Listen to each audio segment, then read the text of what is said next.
நாம் களத்தை இழந்திருக்கிறோம், மறுக்கவில்லை. 2026ஆம் ஆண்டு தேர்தல் களம் நமக்கு சாதகமாக இருக்கும் என்று நாம் முழுமையாக நம்பினோம்.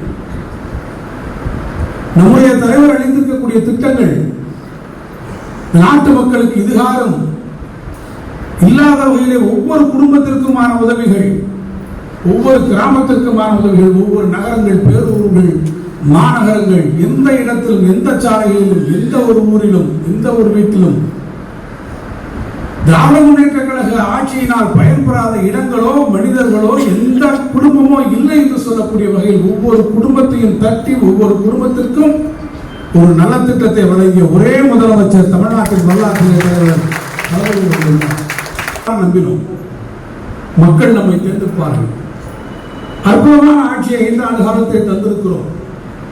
மீண்டும் ஒரு 5 ஆண்டு காலம் இந்த ஆட்சியை நிலைபெற செய்வார்கள் என்று நாம் கருதினோம்.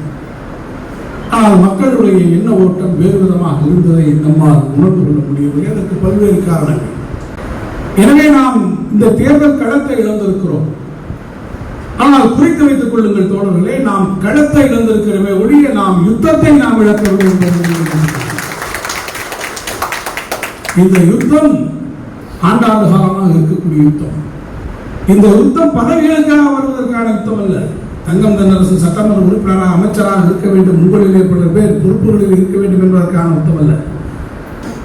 எனவேதான் நம்முடைய தலைவர் அவர்கள் மிகுந்த மன வலிமையோடு இன்றைக்கு இந்த தேர்தல் தோல்வியை கழகத்தினுடைய சார்பில் ஏற்றுக்கொண்டிருக்கிறார்.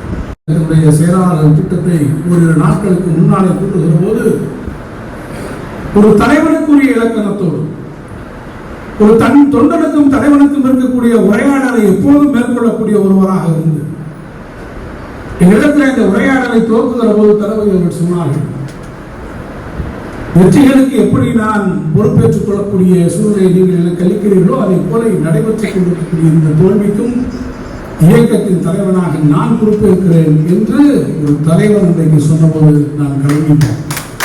மாவட்ட செயலாளர் வரிசையிலே உட்கார்ந்திருந்த நான் அவர் பேசி முடித்தவுடன் உடனடியாக நான் மேடைக்கு சென்று மேடையில் என்னுடைய கருத்துக்களை சொல்லுகிற சொன்னேன், தலைவர் அவர்களே, நாங்கள் வெற்றி போய் வந்திருக்கிறோம், தலைகுனிந்து நிற்கிறோம். நீங்கள் சொல்லுகிற போது இந்த தோல்விக்கு நான் பொறுப்பேற்றுக் கொள்கிறேன் என்ற தலைவரே, நீங்கள் மிகுந்த பெருந்தன்மையோடு சொல்லுகிற போது நாங்கள் சொல்லுகிறோம். அவ்வளவு செய்திருக்கக்கூடிய மகத்தான தலைவர் அவர்களே, இந்த தோல்விக்கு நீங்கள் எப்படி பொறுப்பாளீர்கள்? பொறுப்பேற்றுக் கொள்ள வேண்டிய இடத்திலே இருக்கக்கூடியவர்கள் நாங்கள் அல்லவா? மாவட்ட கழகத்தினுடைய செயலாளர் அல்லவா? நான் ஏற்றுக்கொண்டிருக்கக்கூடிய மண்டலத்திலே நடந்திருக்கக்கூடிய தோல்விக்கு நான் அல்லவா பொறுப்பேற்றுக் கொள்ள வேண்டும்? தான் இந்த பொறுப்பு. தலைவர் அவர்களே, உங்களுடைய பொறுப்பு அல்ல. தோல்வியிலே நாங்கள் அத்தனை பேரும் பொறுப்பெடுத்துக் கொள்கிறோம். இந்த தோல்வியிலே தங்கம் தென்னரசு பொறுப்பெடுத்துக் கொள்கிறான். மாவட்ட கழகத்தின் செயலாளர், மண்டல பொறுப்பாளராக தோல்விக்கு அதைத்தான் நான் இந்த மாவட்ட கழகத்தில் வலியுறுத்த விரும்புகிறேன். மாவட்ட கழகத்தினுடைய செயலாளர் என்ற வகையில் இந்த மாவட்டத்தில் இருக்கக்கூடிய 3 தொகுதியிலும் வென்றெடுக்கக்கூடிய பொறுப்பு, தார்மீக பொறுப்பு, மாரல் ரெஸ்பான்சிபிலிட்டி மாவட்ட கழகத்தின் செயலாளர்கள் எனக்கு இருக்கிறது. ஆனால் அது நடைபெற முடியாத போது 2 தொகுதிகளிலே நாம் பெற்றிருக்கக்கூடிய அந்த வெற்றி வாய்ப்பை இழந்திருக்கிறோம் என்று சொன்னால் அதற்கு முழு பொறுப்பினை தங்கம் தென்னரசு மாவட்ட கழகத்தினுடைய செயலாளர் வகையிலே நான் ஏற்றுக்கொள்ள தயாராக இருக்கிறேன். இதைத்தான் அன்றைக்கு நான் சொன்னேன். என்னுடைய கருத்தை தான் பலரும் அன்றைக்கு வழிமொழிந்தார். தலைவர் அவர்கள் பேசுகிற போது சொன்னார், இந்த தேர்தலுடைய தோல்விக்கு பல்வேறு காரணங்கள் இருக்கலாம்.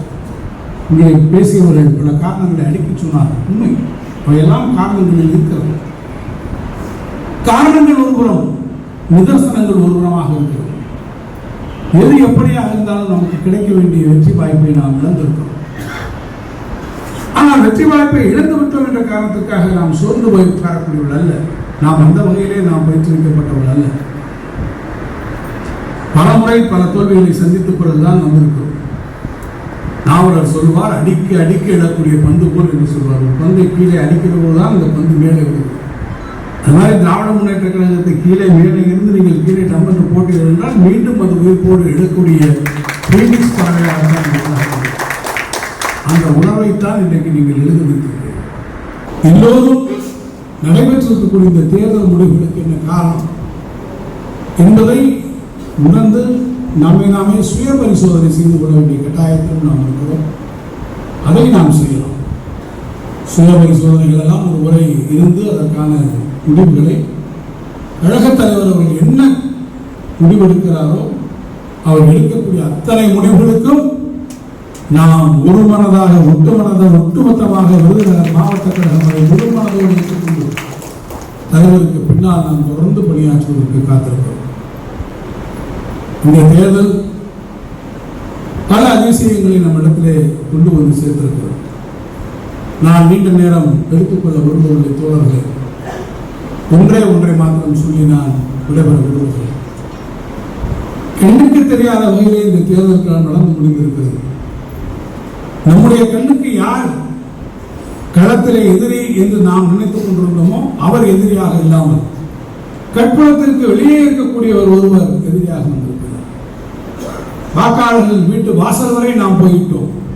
வாக்காளர் வீட்டுக்கு உள்ளே என்ன நடந்து கொண்டிருக்கிறது என்பதை நாம் உணர்ந்து கொள்வதற்கு நாம் நம்முடைய வருங்காலங்களில் அணுகுமுறைகளை வாக்காளர்களுடைய அணுகுமுறைகளை மாற்றிக்கொள்ள வேண்டிய தேவை நமக்கு இருக்கிறது. டிஜிட்டல் உலகம் நம்மை விட வேகமாக சென்று ஒவ்வொரு வீட்டு கதவையும் தட்டுகிறது. இளைஞர் பட்டாளமாக இருந்தாலும் வீடுகளில் இருக்கக்கூடியவர்களாக இருந்தாலும் அவர்களை ஒரு நிமிட ரீல் மிக எளிதாக அவர்களை சென்றடைந்து சொல்ல வேண்டுமென்றால் அவற்றில் வரக்கூடிய செய்திகள் தான் அது உண்மை என்று நம்பக்கூடிய அளவிற்கு செய்திகள் திட்டமிட்டு சிலராலே பரப்பப்படும்.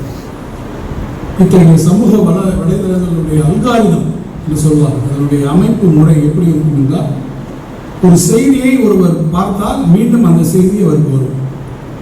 திருப்பி அதை பார்த்தால் மீண்டும் மீண்டும் அந்த செய்தி வரும். அதுபோல்தான் அந்த வலைதளம் வடிவமைக்கப்படும்.